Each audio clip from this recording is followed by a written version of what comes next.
آج کے دور میں تقریباً ہر دوسرا شخص پریشان ہے، اداس ہے، اور یہی پریشانی اور انزائٹی اس کو مختلف بیماریوں کا شکار کر رہی ہے۔ آج کے اس ویڈیو لیکچر میں ہم اس دعا کو سیکھیں گے جو کہ انسان کو امراض قلب سے محفوظ رکھتی ہے۔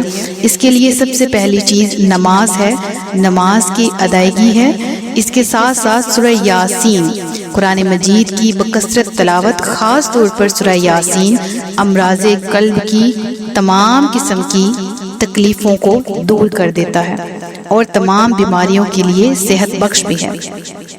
ایسے مریض جو کہ دل کی بیماری کا شکار ہوں، سورہ یاسین کثرت سے تلاوت کیا کریں یا کثرت سے سنا کریں۔ یہ چیز دل کے سکون کا باعث بنے گی اور دل کے سکون کے ساتھ ساتھ اس کی تمام قسم کی بیماریوں کے ہٹ جانے کا سبب بھی ہوگی۔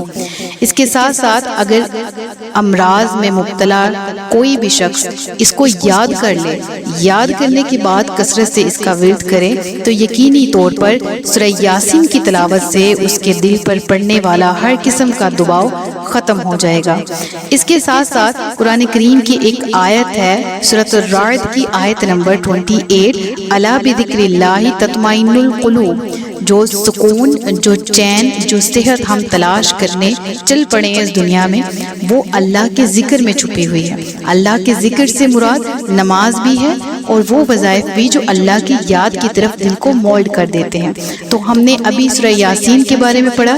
اس کے ساتھ ساتھ ایک بہت پیاری دعا ہے جو صالحین کا آزمودہ وظیفہ ہے۔ ہر نماز کے بعد دایاں ہاتھ دل کے مقام پر رکھ کر 7 مرتبہ یہ دعا پڑھیں اور ہاتھ پر دم کر کے اپنے دل کے مقام پر پھیریں یا پانی میں دم کر کے اس پانی کو پی لیں تو انشاءاللہ یہ دل کے امراض سے حفاظت کا مجرب طریقہ ہے۔ اور یہ طریقہ کیا ہے، یہ دعا کیا ہے، آئیے اس کو ایک دفعہ پڑھ لیتے ہیں، میرے ساتھ مل کے پڑھیے گا۔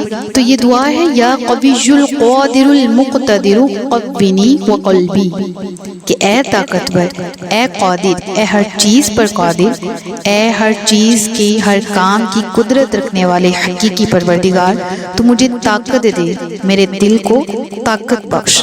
اس دعا کے 7 دفعہ ہر نماز کے بعد ورد کرنے سے انسان قلبی امراض سے محفوظ رہتا ہے۔ اللہ تبارک و تعالی سے دعا ہے کہ رب العالمین ہم سب کو جسمانی اور روحانی ہر قسم کی بیماری سے محفوظ رکھے، آمین بجاہ نبی امین۔